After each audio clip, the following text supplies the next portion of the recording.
హైదరాబాద్ లో బాగా ప్రసిద్ధి చెందిన ఆర్టీసీ క్రాస్ రోడ్ ప్రాంతంలోని అక్రమ నిర్మాణాలపైన GHMC greater Hyderabad municipal corporation అధికారులు అయితే కొరడా జులించారు. ఇందులోని నేను తమ్నేల్ పెట్టిన దానికి సంబంధం ఏంటి అనుకొని మీరు అనుకోవచ్చు. ఇందులోనే అసలు కిటుకుంది. దీంట్లోని రవితేజ గారు బాధపడిపోయేంత ఏముంది, ఆయనకి జరిగినంత విషాదం ఏముంది అనుకోవచ్చు. అసలు విషయం తెలియాలంటే ఈ వీడియోని అయితే పూర్తిగా చూడండి, అప్పుడు మీకు పూర్తిగా అర్థమవుతుంది.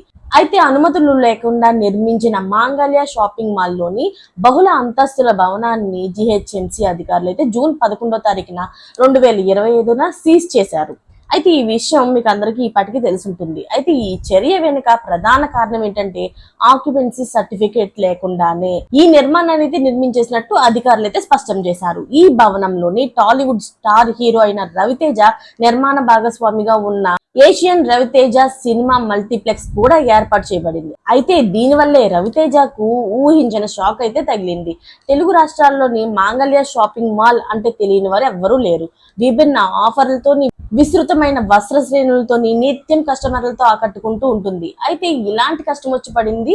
ఇప్పుడు ఆక్యుపెన్సీ సర్టిఫికేట్ లేకపోవడంతోనే ఇప్పుడు ఆ నిర్మాణాన్ని కూడా కూల్చేయబోతున్నట్లు తెలుస్తుంది. ఇదే పెద్ద షాక్ అన్నమాట మన రవితేజ గారికి. అయితే పాపం మన రవితేజ గారు ముందుగానే ఇవన్నీ తెలుసుకొని ఇందులో దిగుంటే బాగుండేది. కానీ మరి తెలుసుకున్నారో లేకపోతే తెలుసుకోకుండానే దిగిపోయారో తెలియదు. కానీ ఈయనకి ఇప్పుడైతే భారీ నష్టం అయితే ఏర్పడింది.